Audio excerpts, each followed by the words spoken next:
আজকে জাতির জন্য সারা বাংলাদেশের মসজিদগুলোতে দিক নির্দেশনামূলক আলোচনা হওয়া দরকার, যাতে করে জাতি আগামী 11টি মাস সত্যের ওপরে, ইসলামের ওপরে, ইমানের ওপরে টিকে থাকতে পারে, ইসলামের ওপরে টিকে থেকে ইমানের সাথে কবরে যেতে পারে, জান্নাতে যেতে পারে। জোরে বলেন ঠিক না বেঠিক? এজন্য আমি কোরআন থেকে কিছু আপনাদেরকে তথ্য দিব। আমাদের মূল সম্পদ হচ্ছে ঈমান। মূল সম্পদ কি বলেন তো? ঈমান। ঈমানের ওপরই হচ্ছে আমাদের পুরো লাইফটা, পুরো জীবনটা, পুরো সমাজ, পুরো রাষ্ট্র, পুরো আন্তর্জাতিক বিশ্ব নির্ভর করছে। এজন্য আল্লাহ রাব্বুল আলামিন ঈমানদারদের জন্য বলছেন, আমার সাথে সকলেই পড়ুন, আউযু বিল্লাহি মিনাশ শাইতানির রাজীম, বিসমিল্লাহির রহমানির রহিম। আম হাসিবতুম আন তুতরাকু ওয়া লাম্মা ইয়া'লামিল্লাহুল্লাযীনা জাহাদু মিনকুম ওয়া লাম ইয়াত্তাখিযু মিন দুনিল্লাহি ওয়া লা রাসূলিহি ওয়া লাল মুমিনিনা ওয়ালিজা। জোরে বলেন আল্লাহু আকবার। আল্লাহ রাব্বুল আলামিন বলেন, তোমরা কি ধারণা করেছো আমরা ঈমান এনেছি, ঈমান আনার কারণে আমাদেরকে এমনি এমনি ছেড়ে দেওয়া হবে, আমাদেরকে পরীক্ষা করা হবে না? আল্লাহ রাব্বুল আলামিন বলছেন, আম হাসিবতুম আন তুতরাকু ওয়া লাম্মা ইয়া'লামিল্লাহুল্লাযীনা জাহাদু মিনকুম ওয়া লাম ইয়াত্তাখিযু মিন দুনিল্লাহ। আল্লাহ রাব্বুল আলামিন বলেন, তোমরা কি ধারণা করেছো তোমাদেরকে আমি এমনি এমনি ছেড়ে দিব, অথচ আমি দেখব না তোমরা কারা জিহাদ করতেছো, সংগ্রাম করতেছো, কারা তোমরা সংগ্রাম করতেছো? আল্লাহ রাব্বুল আলামিন বলেন, আর আল্লাহ রাব্বুল আলামিন আরো দেখতে চান, ওয়ালাম ইয়াত্তাখিযু মিন দুনিল্লাহি ওয়ালা রাসূলিহি ওয়ালাল মুমিনিন। আল্লাহ রাব্বুল আলামিন বলছেন, এটাও আমি দেখব, যারা আমার বান্দা হবে, আমার দাসত্ব করো, গোলামি, আমার দেওয়া জীবন বিধানকে যারা মেনে নেবে, যারা ঈমানদার দাবি করবে, এদের 1 নম্বরে বন্ধু হবে আল্লাহ। 1 নম্বরে কি? আরো জোরে বলেন, 1 নম্বরে কি? 2 নম্বর হলো রাসূল, 3 নম্বর হলো মুমিনগণ। এই 3 মানুষ, 3 প্রকার। আপনার বন্ধু ছাড়া আর কোনো বন্ধু গ্রহণ করা যাবে না। লামে তাকিদ দিয়ে আল্লাহ বলছেন, লামে নাফি তাকিদ দিয়া, যে কারা এটা গ্রহণ করেনি, এইটা ছাড়া আল্লাহ, রাসূল এবং ঈমানদারগণ, এই 3 প্রকার ছাড়া বন্ধু কারা গ্রহণ আপনার এটার বাইরে কারা বন্ধু গ্রহণ করেনি, এটাই দেখা হবে। কঠিন আয়াত না? আরো জোরে বলেন, কঠিন আয়াত কি না? আমাদের সমাজ ব্যবস্থা, আন্তর্জাতিক ব্যবস্থা সব মিলিয়ে দেখেন, আজকে মুসলমান বন্ধু হয় না। বন্ধু হচ্ছে আজকে ইহুদি খ্রিস্টানেরা, বন্ধু হচ্ছে হিন্দুরা, বন্ধু হচ্ছে মুশরিকেরা। মুসলমানের বন্ধু হয় না, কারণ মুসলমানের যে কোয়ালিটি থাকলে মুসলমানের বন্ধু হবে, এই কোয়ালিটি সম্পর্ক এই সম্পূর্ণ মুসলমান পৃথিবীতে এখন খুবই কম। যারা বলেন ঠিক না বেঠিক? সূরাতে ইউসুফ, সিরাতে ইবলিস, ইউসুফ আলাইহিস সালামের মতো সূরত আছে, আর সিরাত হচ্ছে ইবলিসের। কথা বলেন ঠিক না বেঠিক? এজন্য আমাদেরকে বন্ধু গ্রহণ করার বিষয়ে আল্লাহ রাব্বুল আলামিন বলেছেন, যারা এই 3 প্রকার বন্ধু গ্রহণ করবে, 3 প্রকারের বাইরে যারা বন্ধু গ্রহণ করবে না, এরাই হচ্ছে একমাত্র ঈমানদার, এরাই হচ্ছে সঠিক। আল্লাহ পাক বলছেন, আল্লাহু খাবীরুম বিমা তা'মালুন, আল্লাহ রাব্বুল আলামিন ভালোভাবেই জানেন তোমরা যা আমল করতেছ। কথা বলেন ঠিক না বেঠিক? আমরা যা আমল করছি মানুষকে দেখানোর জন্য, নিজে বাঁচার জন্য, না ইসলামকে কবর দেওয়ার জন্য, এটা আল্লাহ পাক অবশ্যই জানেন না জানেন না? আরো জোরে বলেন, জানেন না জানেন না? এই যে রমজান মাস আমাদেরকে যদি, এটা হচ্ছে সত্য এবং মিথ্যার মধ্যে পার্থক্যকারী মাস হচ্ছে রমজান। রমজান শব্দের অর্থ হলো রমিম দাল, এই ধাতু থেকে উৎপন্ন হয়েছে, জ্বালিয়ে দেওয়া, ছারখার করে দেওয়া, সম্পর্ক ছিন্ন করে দেওয়া।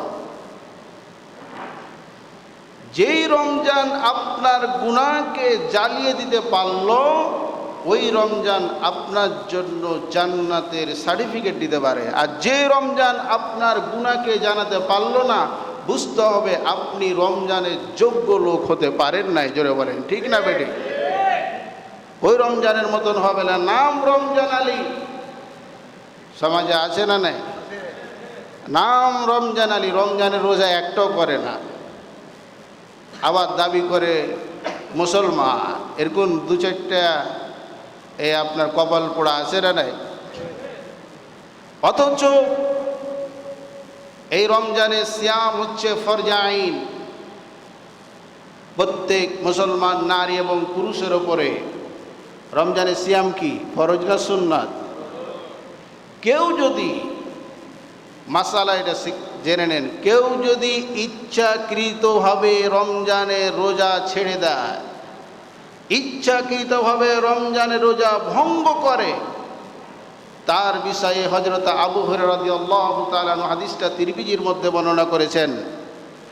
আল্লাহ রাসূল সাল্লাল্লাহু আলাইহি সাল্লামের সামনে একজন ব্যক্তি এসে হাজির হয়ে হাউমাউ করে কাঁদতে লাগলো আর বলতে লাগলো, ইয়া রাসূলুল্লাহ, আমি ধ্বংস হয়ে গেছি, আমি তো ধ্বংস হয়ে গেছি।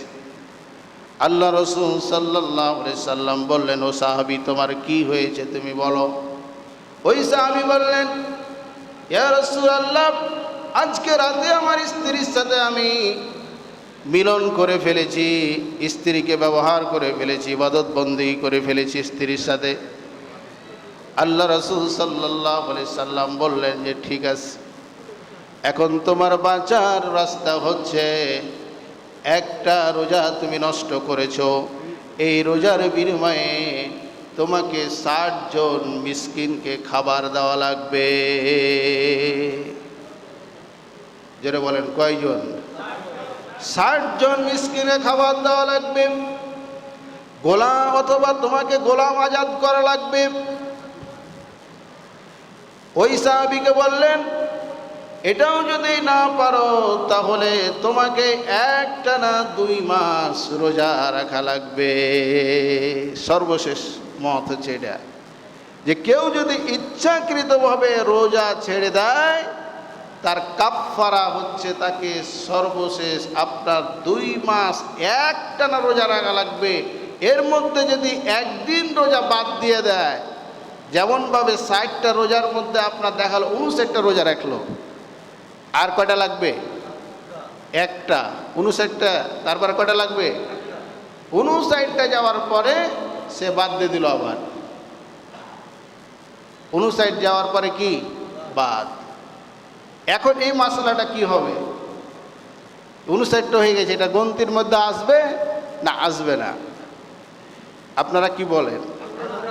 আসবে না। মাশাআল্লাহ, ইম্পর্টেন্ট মুসল্লি আমার সামনে বসে আছে। ওই মাসালাগুলো পুরো 60টা রোজার পরে যদি সে বাদ দিয়ে দেয়, 60টা না পূর্ণ করে, তাকে আবার 60টা করা লাগবে। জোরে আল্লাহু আকবার।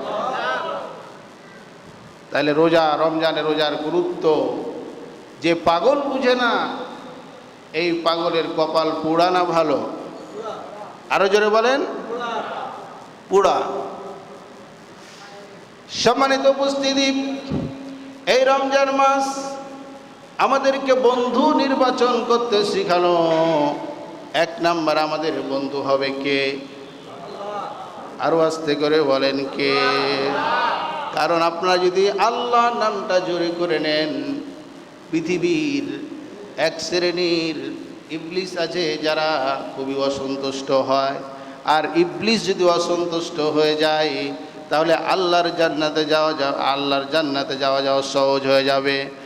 এই জন্য আমরা ইবলিসকে কেউ অসন্তুষ্ট করতে চাই না। জোরে বলেন, ঠিক না বে ঠিক? তা বলছে ঠিক। ইবলিসকে অসন্তুষ্ট করতে হবে না, হবে না? ইবলিসকে অসন্তুষ্ট করা হচ্ছে ইবাদত। জোরে বলেন, ঠিক না বে ঠিক? তাহলে ইবলিসকে অসন্তুষ্ট করতে হবে। আর ইবলিস অসন্তুষ্ট হয় কয়েকটা আমলের মধ্য দিয়ে। যখন আজান হয়, ইবলিস বড় অসন্তুষ্ট হয়। আজান হলে কেউ অসন্তুষ্ট হয়? ইবলিস। আবার আমাদের দেশে দেখবেন এক শ্রেণীর মানুষ আছে, ইবলিস মার্কা, তারা আজান শুনলে তাদের গায়ে জ্বালা যন্ত্রণা বেড়ে যায়। বলছে এত মসজিদ থাকার দরকার কি? যখন ফজরের আজান হয় তখন মনে হয় যেন কাউয়া ডাকতেছে। জোরে বলেন নাউজুবিল্লাহ। যেই মুসলমান বলতে পারে আজানকে কাউয়ার ডাক, ও মুসলমান না, ওই হচ্ছে ভারতের 5টা গোলাম, ইহুদি খ্রিস্টানের দালাল। জোরে বলেন, ঠিক না বেটা? সম্মানিত উপস্থিতি, যেই ব্যক্তি এই রমজানের রোজাকে ছেড়ে দিয়েছে, রমজানের রোজাকে সম্মান দিতে পারে নাই, ওই ব্যক্তির ঈদের সাথে তার কোনো সম্পর্ক। দেখবেন নিউ মার্কেটে গিয়ে ওরাই বেশি হুড়াহুড়ি করছে পোশাক কেনার ক্ষেত্রে, ঠিক না বে ঠিক? আবার নতুন জায়নামাজ নিয়ে ঈদগাহাতে তারা আপনার সামনের কাতারে বসার জন্য প্রথমে জায়নামাজ পেতে যায়। বলে যে হুজুর, রোজা নাইলে রাখতে পারিনি, এখন শেষ দিন, ঈদের দিন যদি আমি সামনের কাতারে না বসি, আল্লাহ কি আমার প্রতি রাগ করবে না? কি সাংঘাতিক কথা! এরকম কিন্তু চিকন মার্কা লোক সমাজে 2-1টা আছে না নাই? আমি এই ব্যক্তির সম্পর্কে বলি, যারা রমজানের রোজা রাখে নাই, তাদের জন্য ঈদের আনন্দ উদযাপন করার কোনো অধিকার নাই। যারা রমজানের রোজাকে ত্যাগ করেছো, মুসলমান সমাজে বসবাস করার তোমার কোনো অধিকার নাই। এই মুসলমান সমাজ থেকে তুমি বের হয়ে যাও। এরকম কপাল পোড়া আছে না নাই? রোজাহীন মানুষের সাথে ইমানদারদের সম্পর্ক থাকবে না ছিন্ন হবে? আরো জোরে বলেন। কিন্তু আমাদের সমাজে আছে না নাই? আপনি যদি এই রোজাবিহীন মানুষকে যদি আপনি, যার উপর রোজা ফরজ, তাকে যদি আপনি বন্ধু হিসাবে গ্রহণ করেন, আল্লাহকে কি বন্ধু হিসাবে গ্রহণ করা যাবে? আরো জোরে বলেন, যাবে? আল্লাহ রাব্বুল আলামিন বলছেন, লা ইয়াত্তাখিযিল মুমিনুনাল কাফিরিনা আউলিয়া ওয়া মিন দুনিল মুমিনিন। আল্লাহ রাব্বুল আলামিন বলেন, লা ইয়াত্তাখিযিল মুমিনুনাল কাফিরিন, মুমিনেরা কাফেরদেরকে বন্ধু হিসাবে কখনো গ্রহণ করতে পারে না। মুমিনেরা বন্ধু হিসাবে গ্রহণ করবে একমাত্র মুমিনকে। জোরে বলেন, ঠিক না বেঠিক? সম্মানিত উপস্থিতি, আজকে আমাদের ভাগ হয়ে যাচ্ছে সমাজ ব্যবস্থায়। আলেমদের আলোচনার মাধ্যমে ভাগ হয়ে যায়। বর্তমান যুদ্ধ ব্যবস্থা, জিহাদের মাধ্যমে ভাগ হয়ে যায়, সালাতের মাধ্যমে ভাগ হয়ে যায়। প্রত্যেকটা ইবাদত মানুষকে মুমিন এবং কাফেরের মধ্যে ভাগ করে দেয়। আপনি যদি না বুঝেন, সেটা আপনি কপাল পোড়া। আপনি স্পষ্ট দেখতে পাচ্ছেন যে আজকে মুমিনদের পক্ষে কারা আর মুমিনদের বিরুদ্ধে কারা, জোরে বলেন ঠিক না বেঠিক? ইউরোপ, আমেরিকা, ইসরায়েলের পক্ষে কারা অবস্থান গ্রহণ করছে, আর যারা ইরান, লেবানন, তুরস্ক এবং আপনার সেই মুসলমানদের পক্ষে, ফিলিস্তিনে নির্যাতিত মুসলমানদের পক্ষে কারা অবস্থান গ্রহণ করছে।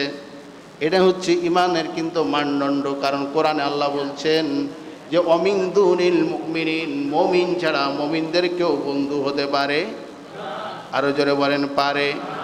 রাসূল ছাড়া মুমিনদের কোনো বন্ধু হতে পারে, আল্লাহ ছাড়া কোনো মুমিনদের বন্ধু হতে পারে না। যারা আল্লাহর বন্ধু হবে তাদের কিছু কোয়ালিটি কোরআনে আছে না নাই? রব্বে কারীম বলেন 3 নম্বর পারা 2 নম্বর পৃষ্ঠার মধ্যে রব্বুল আলামিন কত সুন্দর করে বলেছেন প্রথম দিকে, আল্লাহু ওয়ালিয়্যুল্লাযীনা আমানু ইখরিজুহুম মিনাজ-যুলুমাতি ইলান-নূর।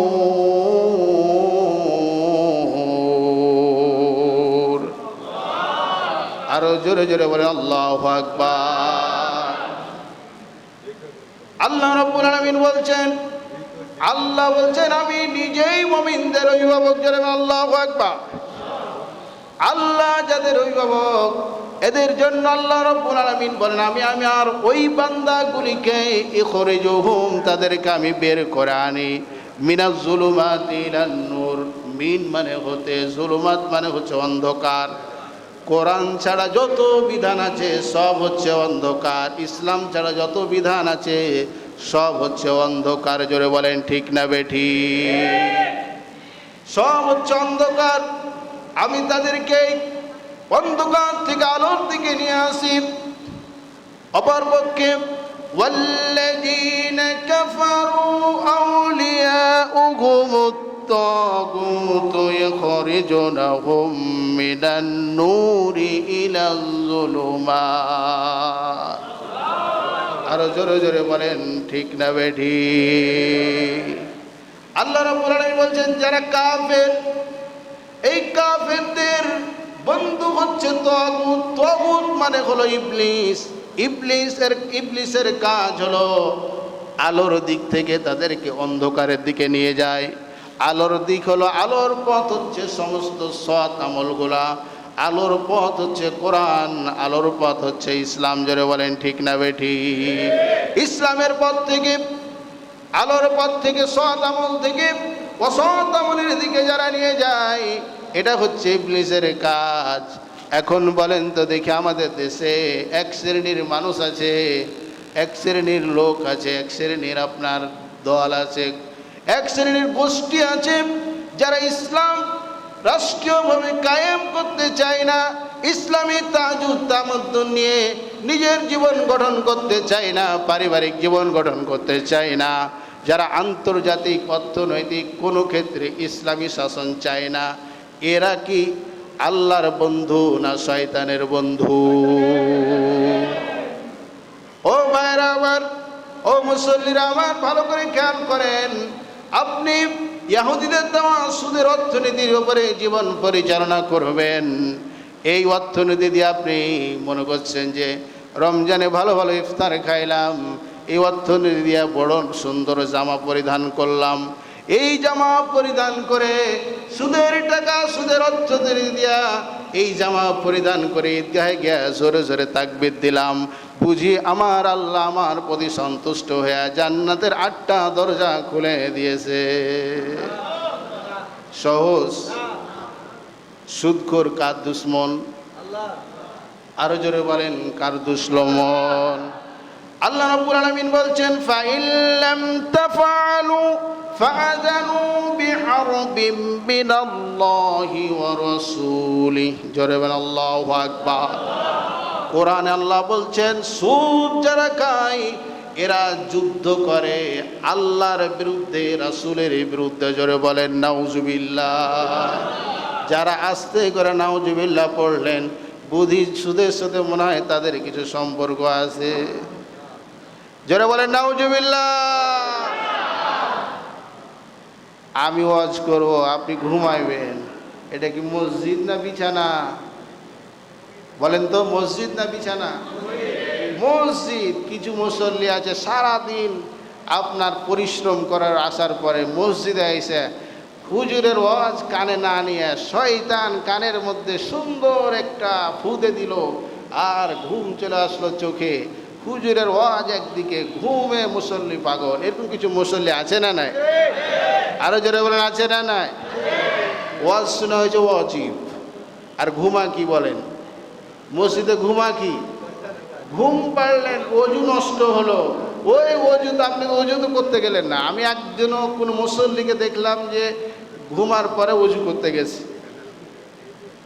বিনা অজুতে আপনি নামাজ পড়লেন, বিনা অজুতে নামাজ পড়ে দোয়া করে গেলেন, লাভ কিছু হবে? আরো জোরে বলেন, হবে? পরীক্ষা দিতে গেছেন, পরীক্ষা দেওয়া সব ভালো লেগেছেন, কোনো কিছুই নাই, কিন্তু আপনার রোল নাম্বার, রেজিস্ট্রেশন নাম্বার দেননি। এখন বলেন রেজাল্ট আসবে না অ্যাবসেন্ট আসবে? কোনটা আসবে? রেজাল্ট কেউ দিতে পারবে? আরো জোরে বলেন, পারবে? বিনা উজুতে আপনি যতই দামের পাঞ্জাবি পরেন আর জুব্বা পরেন, মাথায় যতই বড় টুপি পরেন, যাই পরেন না কেন, বিনা উজুতে নামাজ পড়লে নামাজ যেমন হবে না, সুদের টাকা দিয়া পাঞ্জাবি, জুব্বা, ইফতার মাহফিল এই সেই করে আল্লাহর জান্নাত পাওয়া যাবে না।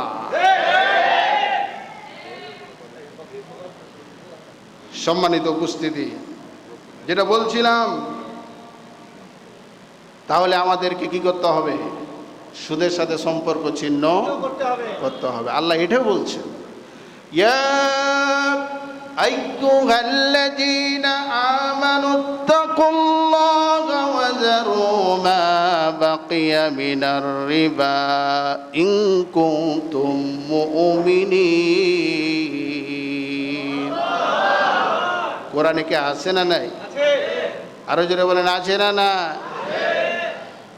আল্লাহ রাব্বুল আলামিন বলছেন, এখানে তাকওয়ার কথা বলা হয়েছে, আর রমজানের 1 নম্বর মিশনই হচ্ছে তাকওয়া অর্জন করা। জোরে বলেন ঠিক না বেঠিক? মুমিনেরা যদি জিজ্ঞাসা করে তাকওয়া কেন অর্জন করব, আমার লাভ কি, আল্লাহ রাব্বুল আলামিন বলছেন, ইন্না লিল মুত্তাকিনা মাফাজা হাদাইকা ওয়া আনাবা ওয়া কাওয়াইবা আতরাবা ওয়া কাসান দিহাকা। আল্লাহু আকবার। আল্লাহ রাব্বুল আলামিন বলেন, নিশ্চয়ই যারা মুত্তাকি তাদের জন্য আমার কাছে পুরস্কার রয়েছে, আমার আল্লাহর কাছে পুরস্কার রয়েছে। জোরে আল্লাহু আকবার। সেখানে আমার মুত্তাকি বান্দাদের জন্য আমি সম্মানের জন্য সুন্দর সুন্দর তাদের জন্য রেখেছি পানপত্র। জোরে বলেন আল্লাহু আকবার। লা ইয়াসমাউনা ফিহা লাগওয়া ওয়ালা কিযাবা। রব্বে কারীম বলেন, সেই জান্নাতের মধ্যে তারা কোনো প্রকার মিথ্যা মশার গল্প কাহিনী কিছুই তারা শুনবে না। সেই জান্নাতে মিথ্যার কোনো সম্পর্ক থাকবে? জোরে বলেন, মিথ্যাবাদী জান্নাতে যাবে, এটা 100% সহি কথা। আপনার একমত না দ্বিমত? সুদখোর জান্নাতে যাবে না যত তওবা না করে। জাকাত যার উপরে ফরজ আছে, সে যদি জাকাত ছাড়া পরকালে যায়, খবর আছে না নাই? ইয়াউমা ইউহমা আলাইহা ফি নারি জাহান্নাম ফাতুকওয়া বিহা জিবাহুহুম ওয়া জুনুবুহুম ওয়া যুহুরুহুম হাযা মা কানাসতুম লিআনফুসিকুম ফাযুকু মা কুনতুম তাকনিজুন। আল্লাহ রাব্বুল আলামিন বলেন, সেই দিন এমন অবস্থা হবে, আল্লাহ রাব্বুল আলামিন বলছেন, যারা ধন সম্পদ জমা করে রেখেছো, যাকাত দাও নাই, সেই দিন আল্লাহ পাক তার ধন সম্পদকে সেই দিন সর্পে রূপান্তর করবেন, বিষাক্ত সর্পের মধ্যে রূপান্তর করা হবে, অথবা সেটাকে আপনার সিল করা হবে, গর্বে উত্তপ্ত শিল দেয়া ওই ব্যক্তির পার্শ্ব দেশে, পিছনের দেশে এবং ওই ব্যক্তির গণ্ড দেশে আল্লাহ রব্বুল আলামিন বারবার ওই উত্তপ্ত শিল দ্বারা তাকে আপনার শাস্তি দেওয়া হবে। যেন বলে আল্লাহু আকবার। এই জন্য জমা সম্পদ রাখলেই হবে না, আমাদেরকে সম্পদের হক আদায় করা লাগবে। যারা বলেন ঠিক না বেঠিক? এই মসজিদের মধ্যে এমন আছেন মেয়ের হক মেরে খেয়েছেন, ফুপুর হক মেরে খেয়েছেন, থাকতে পারে দু এক জনা। মেয়ের হক মেরে খেয়েছে, ছেলে সন্তানের নামে সব কিছু লিখে দিয়েছে, না লিখলে মনে করছে আহারে আমার বাড়িটার মেয়ে ভাগ নিয়ে নিবে, সম্পদের ভাগ নিয়ে নিবে। ও আল্লাহর বান্দা, তোমার সম্পদ তোমার মেয়ের হক দুনিয়ার কোনো মানুষ, কোনো আলেম ওলামা, কোনো মুহাদ্দিস মুফাসসির দেয় নাই। সে হক দিয়েছেন কে? আল্লাহ দিয়েছে। আপনি আল্লাহর বিধানকে অসন্তুষ্ট অপছন্দ করলেন, নিজেকে আপনি নিজের মতকে প্রাধান্য দিলেন, এই জন্য আপনার মেয়ের হককে আপনি নষ্ট করে দেয়া, যতই বড় হাজি সাহেব হন না কেন, যতই তাহাজ্জুদ আর যত এরকমের ইবাদত বন্দেগী করেন না কেন, মেয়ের হক যতক্ষণ পর্যন্ত আপনি ফেরত না দিবেন ততক্ষণ পর্যন্ত আল্লাহর জান্নাতে যাওয়া যাবে। আরো জোরে বলেন যাবে না। সম্মানিত উপস্থিতি, আজকে আমরা দেখতে পাচ্ছি স্পষ্টভাবে আমাদের দেশের মধ্যে ফিতনা শুরু হয়েছে। আর এই ফিতনার জন্য বাংলাদেশের টেলিভিশনগুলি সবচাইতে বেশি সন্ত্রাসী ভূমিকা পালন করছে, তথ্য সন্ত্রাসী। এত বড় জুমার মসজিদে কোনো মিডিয়া নাই, কোনো কিছুই নাই, এই কোনো জাতীয় মিডিয়াতে আসবে না, এত আপনার ঈদের জামাত হবে, কিন্তু দেখেন যে দু চারটে ঈদগাহ ছাড়া কোনো মিডিয়াতে আসবে না। কিন্তু গতকালকে দেখলাম বাংলার জমিনে 7 জন আল্লাহর নাফরমান বান্দা ঈদের নামাজ আদায় করেছে, প্রায় মিডিয়াতে আপনার চলে আসছে। দেখেছেন কি না? কয়জন? 7 জন মাত্র। এটা আপনার জাতীয় প্রিন্ট, প্রথম আলোর মতো জঘন্য মিডিয়া তো দেখলাম আসছে। তার মানে ইসলামের বিরুদ্ধে কাফেরদের এটা কি ষড়যন্ত্র। জোরে বলেন কি?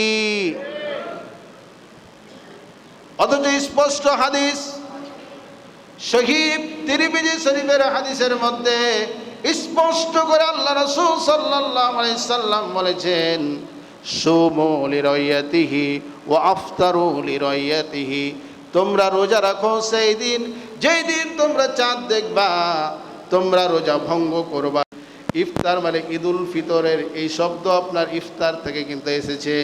সেই দিন তোমরা ঈদ উদযাপন করবা যেই দিন তোমরা চাঁদ দেখবা। আজকে বাংলাদেশে কিছু কিছু জায়গাতে আপনার কয়েকটা জায়গাতে দেখলাম যে ঈদের নামাজ পড়ছে। আমি বলছি এটা ঈদের নামাজ না, এটা হচ্ছে শয়তানের নামাজ। জোরে বলেন ঠিক না বেঠে? যারা এই সমাজে, মুসলমান সমাজে এই ঈদের মতো একটা পবিত্র জামাতকে নিজের ষড়যন্ত্র করছে, এই ষড়যন্ত্রকারীদের বিরুদ্ধে আমাদেরকে রুখে দাঁড়াতে হবে, বাংলার জমিন থেকে তাদেরকে বিতাড়িত করতে হবে। যারা বলেন ঠিক না বেঠে? যেই সব মিডিয়া প্রচার করছে, এই মিডিয়াগুলাকে বাংলাদেশ থেকে বিদায় করতে হবে। পারবেন তো? আরো জোরে বলেন পারবেন তো? সম্মানিত উপস্থিতি, আমাদের স্পষ্ট হাদিস, সমস্ত ফুকায়ে কেরামদের একটা ইজমা হয়ে গেছে যে চাঁদ দেখে রোজা রাখতে হবে, চাঁদ দেখে রোজা ছাড়তে হবে। আর এরা নিয়ে আসলো যে না, একদিনে ঈদ করতে হবে। আবার দেখছি আরো আপডেট শয়তান ইবলিস, এরা ঈদ করছে আবার আগে মাত্র 7 জন। জাহান্নাম কয়টা বলেন তো? আরো জোরে বলেন জাহান্নাম কয়টা? এরাও শুরু করছে 7 জন। মানে মিল আছে শয়তানের সাথে, শয়তানের মিল আছে না নাই? আরো জোরে বলেন আছে না না? সহিহ তিরমিজি শরীফের হাদিস, আল্লাহ রাসূল সাল্লাল্লাহু আলাইহি সাল্লাম বলছেন, যখন মানুষেরা রোজা রাখে তোমরা তখন রোজা রাখো, মানুষেরা যখন ঈদ উদযাপন করবে তখন তোমরা সেই দিন ঈদ উদযাপন করবা, কারণ মুসলমানদের মধ্যে বিভেদ সৃষ্টি করা হচ্ছে হারাম। আল্লাহ পাক নিজেই মুসলমানদেরকে ঐক্যবদ্ধ থাকতে বলেছেন, জোরে বলেন ঠিক না বেঠিক? আল্লাহ নিজেই বলছেন 4 নম্বর পারা 2 নম্বর পৃষ্ঠার মধ্যে, এখানেও আগে সত্য দিয়েছেন, ইয়া আইয়ুহাল্লাযীনা আমানুত্তাকুল্লাহা হাক্কা তুকাতিহি ওয়া লা তামুতুন্না ইল্লা ওয়া আনতুম মুসলিমুন। মুমিন হবে যারা জান্নাতে যাবে তারা, তাকওয়াবান হবে যারা জান্নাতে যাবে তারা, তাকওয়াবান হবে যারা তাদের জন্য জাহান্নামের আগুনকে হারাম করে দিবেন কে? আরো জোরে বলেন কে? আল্লাহ রাব্বুল আলামিন। এই জন্য তাকওয়া আমাদেরকে অর্জন করতে হবে। আল্লাহ পাক তাকওয়ার বিষয়ে খুব গুরুত্বপূর্ণ কথা বলেছেন, ইন্নাল মুত্তাকিনা ফি যিলালিন ওয়া ইউন। নিশ্চয় যারা মুত্তাকি আমি তাদেরকে কিয়ামতের দিন ছায়ায় অবস্থান করাবো, শীতল ছায়া, তার মানে আরশে আজিমের ছায়ায় স্থান দিবেন কে? ওয়াফাকিহা মিম্মা ইয়াশতাহুন কুলু ওয়াশরাবু হানিয়াম বিমা কুনতুম তা'মালুন। রব্বে কারীম বলেন সেখানে তাদেরকে বলা হবে তোমাদের ইচ্ছে মতো তোমরা খাও, যা ইচ্ছা তোমরা খাও, সেখানে কোনো প্রকার বাধা থাকবে না, আপনার মন যা চাইবে। তাফসিরের মধ্যে এসেছে যে আমার মনটা ভালো চেয়েছিল চাঁপাইনবাবগঞ্জের আম খাবো। আল্লাহ রাব্বুল আলামিন মনে চাওয়ার সাথে সাথে তাফসিরের মধ্যে আব্দুল্লাহ ইবনে আব্বাস রাদিয়াল্লাহু তাআলা আনহুর রিওয়ায়াত অনুযায়ী বলা হয়েছে সাথে সাথে 70 প্রকারের স্বাদযুক্ত আম আপনার সামনে হাজির করে দিবেন কে? জান্নাত হচ্ছে এটাই, ইচ্ছা মা তাশতাহি আনফুসুকুম, আপনি সেখানে যা চাইবেন, আপনার নফস যা চাইবে আল্লাহ রাব্বুল আলামিন সেটার সাথে সাথে পৌঁছায় দিবে। জোরে বলেন না সুবহানাল্লাহ। সেই জান্নাতে আমরা যেতে চাই কিনা? আরো জোরে বলেন চাই কিনা? যে বিষয়টা বলতেছিলাম, আল্লাহ রাব্বুল আলামিন বলছেন ওয়ালিতুকাব্বিরুল্লাহা আলা মা হাদাকুম ওয়া লাআল্লাকুম তাশকুরুন। আল্লাহু আকবার। আল্লাহ রাব্বুল আলামিন বলছেন তোমরা তাকবীর দাও কার সন্তুষ্টির জন্য? তোমাদেরকে যে হেদায়েত দান করা হয়েছে এই কোরআনের মাধ্যমে তোমরা যে হেদায়েত প্রাপ্ত হয়েছো, হেদায়েত পাওয়ার জন্য আল্লাহর শুকরিয়া আদায় করার জন্য তাকবীর দেওয়া লাগবে। আর ঈদের দিন শুধু তাকবীর নয়, আমাদের চলতে ফিরতে উঠতে বসতে যেইখানে যখন প্রয়োজন তাকবীর দেওয়ার কথা বলেছেন কে? তাকবীর আস্তে হয় না জোরেও হয়? জোরে হয়। তাকবীর মানে হচ্ছে উচ্চ করা, জোরে বলেন ঠিক না বেশি? তাকবীর কিছু কিছু আলেম আবার ফতোয়া মানছে তাকবীর দেওয়া জায়েজ নাই জোরে জোরে, মসজিদের মধ্যে তাকবীর দেওয়া জায়েজ নাই, তাফসির মাহফিলে তাকবীর দেওয়া জায়েজ নাই। এরকম কিছু আমাদের সমাজে উচ্ছিষ্ট আলেমের জন্ম হয়েছে, এরা তাকবীরকে সমাজ থেকে বিতাড়িত করতে চায়। যারা তাকবীরের বিরুদ্ধে অবস্থান গ্রহণ করছে তারা সরাসরি আয়াতের বিরুদ্ধে অবস্থান গ্রহণ করছে, জোরে বলেন ঠিক না বেঠিক? আর যারা তোমরা তাকবীরকে অপছন্দ করছো তোমরা মুসলমানদের সমাজ থেকে বের হয়ে যাও। সম্মানিত উপস্থিতি, যে বিষয়টা বলতেছিলাম, আল্লাহ রাব্বুল আলামিন ঐক্যবদ্ধ হওয়ার আগে তিনি বললেন হে ইমানদারেরা তোমরা আমাকে যথাযথভাবে ভয় করো, হক সহকারে ভয় করো, ভয়ের বিষয়ে কোনো কমতি করো না। আর তোমরা মুসলমান না হয়ে মরো না, কারণ মুসলমান না হয়ে মরলে কাফের হয়ে তো মরা লাগবে। আয়াতে তো বিপরীত হয়েছে, তাই ঠিক কিনা? আল্লাহ সতর্ক করেছেন তোমরা মুসলমান না হয়ে মরো না। আল্লাহ রাব্বুল আলামিন তারপর বলছেন ওয়া'তাসিমু বিহাবলিল্লাহি জামিআন ওয়া লা তাফাররাকু। জোরে বলেন আল্লাহু আকবার। আল্লাহ রাব্বুল আলামিন বলছেন তোমরা ঐক্যবদ্ধভাবে আমার রজ্জুকে ধারণ করো আর তোমরা পরস্পর বিচ্ছিন্ন হয়ে যেও না। আজকে যারা ইরান ফিলিস্তিন লেবাননের যুদ্ধে যারা সমর্থন দিচ্ছে, দোয়া করছে, তারা হচ্ছে মুসলমান, তারাই হচ্ছে মুসলমানদের বন্ধু।